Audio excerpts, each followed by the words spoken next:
사랑의 샘, 평화의 소리, KCR 11시 종합뉴스, 365 헬스, 마이랑이 베이로 변호사 윤영준, JP 에듀케이션, EL 디자인 전망 좋은 창, JMP로 이완상 변호사 공동 제공입니다. 뉴질랜드 뉴스입니다. 뉴질랜드 경찰협회는 크리스토퍼 럭슨 총리에게 액트당의 니콜 매키 장관에게서 총기개혁 책임을 박탈해야 한다고 촉구했습니다.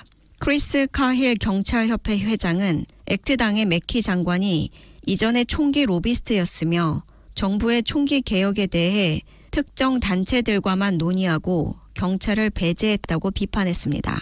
카힐 회장은 공개 서한에서 매키 장관이 총기 개혁에 대해 17개의 총기 관련 단체와 협의했지만 경찰을 비롯해 이와 다른 의견을 가진 단체는 소수만 포함되었다고 지적했습니다. 경찰협회는 총기법 시행을 담당하는 경찰이 배제된 것은 심각한 문제라고 지적하며 매키 장관 대신 경찰부 장관인 마크 미첼 장관이 이 역할을 맡아야 한다고 주장했습니다. 매키 장관은 총기법 개정 과정에서 소외된 단체들의 의견을 반영하고 있으며 경찰협회도 이후 단계에서 의견을 제출할 수 있을 것이라고 답했습니다.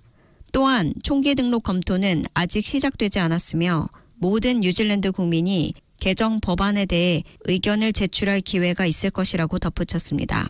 이에 경찰협회는 매키 장관의 행동에 대해 회의적이며 매키 장관이 총기 개혁에 대해 이미 정해진 의도를 가지고 있다고 비판하며 총기 등록 검토 문서가 미숙하고 전문성이 결여되어 있다고 지적했습니다. 현재까지 총리실에서의 응답은 없습니다. 뉴질랜드의 전력 시장은 심각한 가스 부족과 건조한 날씨로 인해 도매 가격이 치솟는 등 위기에 처해 있습니다. 에너지 비용의 급등으로 인해 가계 요금이 인상될 우려가 있으며 이미 일부 사업체는 문을 닫았습니다.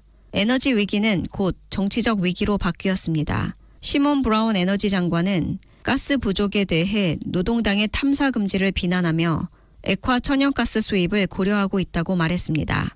뉴질랜드 퍼스트의 쉐인 존스 부에너지 장관은 RNZ과의 인터뷰에서 대형 전력 회사들이 전력 부족으로 인해 이익을 얻고 있다며 정부의 개입이 필요하다고 말했습니다. 재무부는 니콜라 웰레스 재무부 장관에게 시간당 메가와트가 $800 이상으로 가격이 급등한 이유와 이에 대한 대책을 설명하는 긴급 브리핑을 요청했습니다. 운영을 중단해야 했던 한 회사인 펜팩 포레스트 프로덕트는 정부가 진정한 경쟁이 이루어지지 않는 시장 구조를 재평가해야 한다고 말했습니다. 뉴질랜드 전력 시장을 지배하고 있는 전기를 생산하고 판매하는 대기업 회사는 메리디안, 컨택트, 제네시스, 머큐리 등 4개입니다. 일부 비평가들은 이들이 시장 지배력을 이용해 도매 가격을 높게 유지하고 발전 수익을 소매 사업에 보조금을 지급하는 데 사용한다고 비판합니다. 이로 인해 독립 소매업체의 경쟁이 어려운 상황입니다. 옥션 활동은 한 주 동안은 바닥에서 소폭 상승했다가 그 다음 주에는 하락하는 추세입니다. 최근 옥션에서는 전주 237건, 그 전주 265건 매매된 것에 비해 267건의 주거용 부동산이 경매에 붙여져 활동이 소폭 증가했습니다. 따라서 상황이 상당히 낮은 수준에서 표류하고 있으며 이는 시장이 느리고 겨울에 접어들었다는 점을 감안할 때 놀라운 일이 아닙니다. 판매율은 약간 하락하여 95채의 부동산이 매물로 나와 전체 판매율은 전주 40%에서 약간 하락한 36%를 기록했습니다. 따라서 이 역시 바닥을 따라 반등하고 있는 것으로 보입니다. 시장이 침체되어 있기는 하지만 여전히 계절적 패턴을 따르고 있습니다. 봄이 얼마 남지 않았기 때문에 앞으로 몇 주 안에 경매 수치가 다시 상승하기 시작할 것입니다.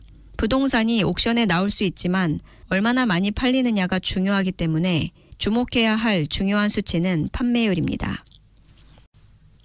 꾸준한 하락세를 보이던 주거용 건축 산업이 올해 2분기에 소폭 상승세를 보였습니다. 뉴질랜드 통계청에 따르면 2분기에는 1분기 7,717건에서 8,279건의 신규 주거용 주택이 승인되어 3분기 연속 감소세를 끝냈습니다.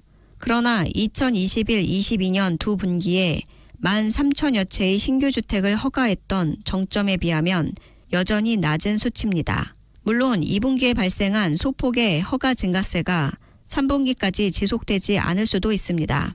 전반적으로 허가를 통해 들어오는 신규 주택의 수는 코로나19가 등장해 건축에 타격을 입히기 전인 2018년의 수준으로 돌아간 것으로 보입니다. 또 다른 반가운 소식은 장기간에 걸쳐 크게 상승했던 건축 비용이 안정세를 보이고 있다는 점입니다. 지난 6월까지 1년 동안 허가된 건축 비용이 어느 정도 보합세를 유지했으며 이는 상당한 인플레이션을 겪은 후 이제 정체기에 접어들었음을 시사합니다. 평균 건축 비용은 2022년 2분기에 18% 상승하여 여전히 사상 최고치를 기록하고 있으며 건축업자들은 이를 통제하기 위해 고군분투하고 있지만 적어도 더 이상 증가하지는 않고 있습니다. 정부는 곧 특정 시간이나 지역에서 도로 사용에 대해 요금을 부과할 수 있는 법안을 도입할 것이라고 발표했습니다. 도로의 혼잡도에 따라 요금이 부과될 예정입니다. 교통부 장관 사이먼 브라운은 오늘 아침 혼잡 통행료 컨제스천 차징 법안이 올해 내에 도입될 것이라고 밝혔습니다.